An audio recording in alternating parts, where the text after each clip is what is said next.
ગુજરાતી વિષયનું ધોરણ 1 થી 5 ની પદ્ધતિશાસ્ત્ર પ્લસ વિષય વસ્તુને લગતા અગત્યના પ્રશ્નો આપણે આ વિડીયોમાં જોવાના છીએ। તો વિડીયોમાં છે અંત સુધી અવશ્ય બન્યા રહેજો અને વિડીયો પસંદ આવે તો વિડીયોને લાઈક કરજો અને વિડીયોને જરૂરથી તમારા મિત્રો સાથે શેર કરજો। તો ચાલો આપણે વિડીયોની શરૂઆત કરીએ। તો પહેલો પ્રશ્ન મિત્રો છે તે છે બાળ સાહિત્યના મહત્વથી છે મિત્રો બાળકોમાં કેવો વિકાસ થાય છે। પ્રશ્ન પૂછવામાં આવ્યો છે કે બાળ સાહિત્યના મહત્વથી બાળકોમાં કેવો વિકાસ થાય છે।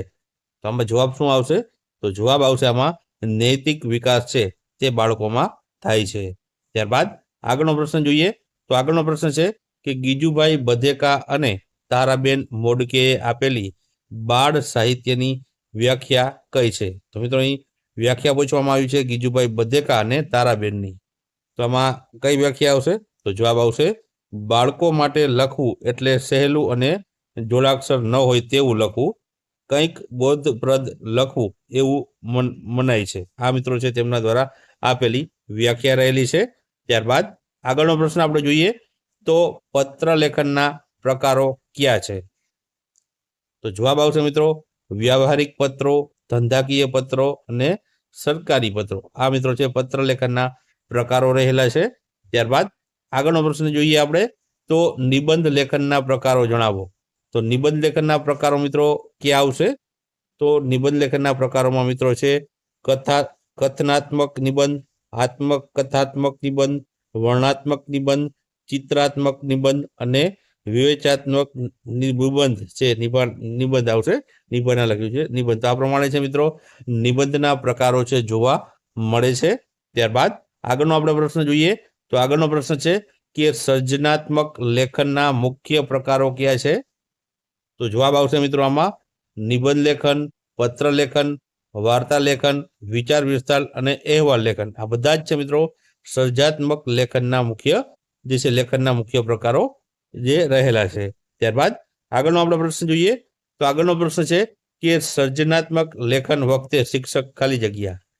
તો આમાં જવાબ આવશે સારા વિષયની છે મિત્રો પસંદગી કરવાની હોય છે। ત્યારબાદ આગળનો પ્રશ્ન આપણે જોઈએ। તો આગળનો પ્રશ્ન છે કે બાળકની ચિંતન શક્તિના વિકાસ અર્થે શું જરૂરી છે? તો આમાં જવાબ આવશે મિત્રો આવશે સર્જનાત્મક લેખન કરવું એ મુખ્ય જે છે બાળકોની ચિંતન શક્તિના વિકાસ માટે જરૂરી છે। ત્યારબાદ આગળનો પ્રશ્ન છે વ્યક્તિના ચારિત્ર્યનું દર્પણ એટલે શું થાય? તો મિત્રો જવાબ આવશે આમાં અભિવ્યક્તિ છે મિત્રો તે વ્યક્તિના ચારિત્ર્યનું જે છે ચારિત્ર હોય છે તેનું દર્પણ હોય છે। ત્યારબાદ આગળનો પ્રશ્ન આપણે જોઈએ। તો આગળનો પ્રશ્ન છે ગીત અભિનય પદ્ધતિની અસરકારકતા વધારવા શાની જરૂર છે? ખાસ યાદ રાખજો ગીત અભિનય પદ્ધતિની અસરકારકતા વધારવા માટે મિત્રો શાની જરૂર છે? તો આમાં જવાબ આવશે મિત્રો હાવભાવની જરૂર ખાસ હોય છે જેનાથી ગીત અભિનય પદ્ધતિ છે તે અસરકારક રીતે જે છે દર્શાવી શકાય। ત્યારબાદ આગળનો પ્રશ્ન છે કે કવિતા એ કેવી કળા છે? તો મિત્રો પ્રશ્ન છે કે કવિતા એ કેવી કળા છે? તો જવાબ આવશે કાનની કળા રહેલી છે। ત્યારબાદ આગળનો પ્રશ્ન જોઈએ। તો આગળનો પ્રશ્ન છે પદ્ય એ માતૃભાષા શીખવવાનું એક કેવું સાધન છે? તો મિત્રો આમાં જવાબ આવશે તે આવશે સાહિત્યિક સાધન છે। જે પદ્ય છે તે માતૃભાષા શીખવવા માટેનું એક જે છે સાહિત્યિક સાધન રહેલું છે જેનાથી સાહિત્ય છે શીખી શકાય। ત્યારબાદ આગળ વાત કરીએ પદ્ય શિક્ષણની પદ્ધતિઓ કઈ કઈ છે? પદ્ય શિક્ષણની પદ્ધતિઓ પૂછવામાં આવ્યું છે। તો આમાં મિત્રો છે ગીત અભિનય પદ્ધતિ, અર્થબોધ પદ્ધતિ અને તુલના પદ્ધતિ। આ બધી જ મિત્રો છે પદ્ય શિક્ષણની પદ્ધતિઓ છે તે રહેલી છે। ત્યારબાદ આગળનો પ્રશ્ન આપણે જોશું।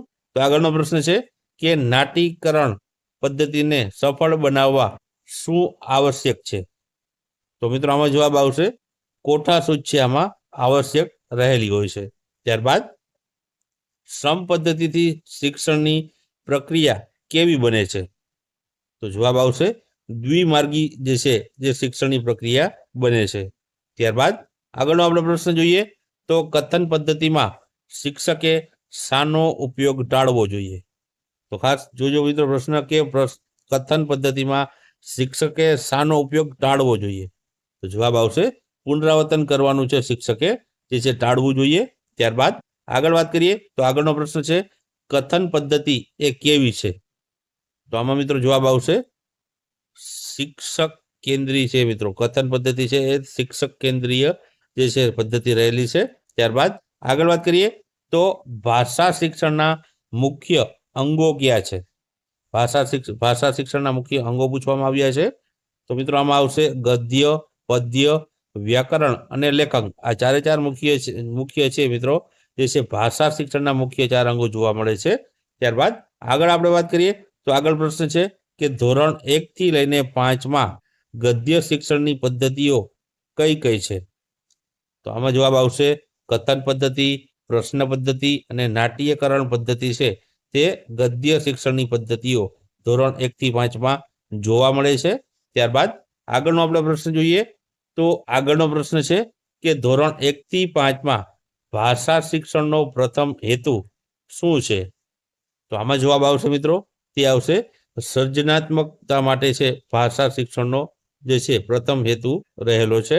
ત્યારબાદ આગળનો પ્રશ્ન છે કે અર્થગ્રહણનું ક્રિયાત્મક પાસું કયું છે? તો કોણ અર્થગ્રહણને ક્રિયાત્મક પાસું કયું છે? શા માટે? તો કથન માટે છે અર્થગ્રહણને ક્રિયાત્મક પાસું કયું છે. ત્યારબાદ આગળ વાત કરીએ તો ધોરણ 4ના અર્થગ્રહણ કૌશલ્યમાં શબ્દ સમૃદ્ધિનું કેવું આવર્તન જોવા મળે છે? તો જવાબ આવશે વિકાસાત્મક જે છે આવર્તન છે જે જોવા મળે છે ધોરણ 4ના અર્થગ્રહણ કૌશલ્યમાં. ત્યારબાદ આગળનો પ્રશ્ન આપણે જોઈએ કે ધોરણ 3ના વિદ્યાર્થીઓની વય કક્ષા ધ્યાનમાં લઈ મનોવિજ્ઞાનની દ્રષ્ટિએ આ વય જૂથના વિદ્યાર્થીઓ પાસે સામાન્ય રીતે આશરે કેટલા શબ્દો વાંચી અને શબ્દો અર્થગ્રહણ કરી શકાય? તો મિત્રો આમાં જવાબ આવશે, તે આવશે 1500 જેટલા શબ્દો છે તેને વાંચી અને શબ્દોને અર્થગ્રહણ કરી શકાય છે. ત્યારબાદ આગળનો પ્રશ્ન જોઈએ તો વિદ્યાર્થીઓના કયા વિકાસમાં માતૃભાષા અગત્યનો ભાગ ભજવે છે? તો જવાબ આવશે મિત્રો બૌદ્ધિક, સાંસ્કૃતિક, વૈયક્તિક અને સામાજિક વિકાસ માટે છે મિત્રો માતૃભાષા છે અગત્યનો ભાગ છે જે વિદ્યાર્થીઓના વિકાસમાં જે છે ભજવે છે. ત્યારબાદ આગળનો પ્રશ્ન જોઈએ તો NCF 2025માં વૈશ્વિક કક્ષાએ કયા દ્રષ્ટિકોણથી માતૃભાષાના મહત્વને સ્પષ્ટ કરવામાં આવ્યું છે? તો જવાબ આવશે વૈજ્ઞાનિક દ્રષ્ટિએ છે તે ખૂબ જ જે છે માતૃભાષાના મહત્વને છે સ્પષ્ટ કરવામાં આવેલું છે. ત્યારબાદ આગળનો પ્રશ્ન છે વ્યક્તિની લાગણીઓ શાના દ્વારા પ્રદર્શિત થાય છે? તો જવાબ આવશે મિત્રો અભિવ્યક્તિ દ્વારા છે જે લાગણીઓ છે તે પ્રદર્શિત થાય છે. ત્યારબાદ આગળનો પ્રશ્ન છે કે અભિવ્યક્તિની અસર કરતાનો આધાર શાના ઉપર હોય છે? તો જવાબ આવશે અર્થગ્રહણ ઉપર છે મિત્રો અભિવ્યક્તિની અસર કરતાનો આધાર રહેલો હોય છે. ત્યારબાદ પ્રવર્તમાન સમયમાં પ્રાથમિક શાળાઓમાં કેવા અભ્યાસક્રમ અમલીકૃત છે? તો જવાબ આવશે મિત્રો આમાં તે છે હેતુ કેન્દ્રીય જે છે અભ્યાસક્રમો હાલમાં અમલીકૃત છે વર્તમાન સમયમાં પ્રાથમિક શાળાઓમાં જોવા મળે છે. ત્યારબાદ આગળનો પ્રશ્ન છે કે અર્થગ્રહણ એ અભિવ્યક્તિઓનો શું છે? તો મિત્રો આમાં જવાબ આવશે અભિવ્યક્તિઓનો છે આ અર્થગ્રહણ છે તે પાયો રહેલો છે. ત્યારબાદ ભાષા શિક્ષણ માટે માતૃભાષાના પાઠ્યપુસ્તકોમાં કૃતિ એ શું છે? તો મિત્રો કૃતિ છે એક માધ્યમ છે માતૃભાષાના પાઠ્યપુસ્તકોમાં ભાષા શિક્ષણ માટે. ત્યારબાદ આગળનો પ્રશ્ન જોઈએ તો માતૃભાષાના પ્રવર્તમાન અભ્યાસક્રમના મુખ્ય 5 હેતુઓ કયા છે? તો 5 હેતુઓમાં કેનો સમાવેશ થાય છે? તો અર્થગ્રહણ, અભિવ્યક્તિ અને પ્રત્યાયન, સર્જનાત્મકતા, વ્યવહારિક ઉપયોજન અને તાર્કિક ચિંતન. આ 5 મુખ્ય હેતુઓનો છે માતૃભાષાના પ્રવર્તમાન અભ્યાસક્રમમાં છે 5 હેતુઓ રહેલા છે.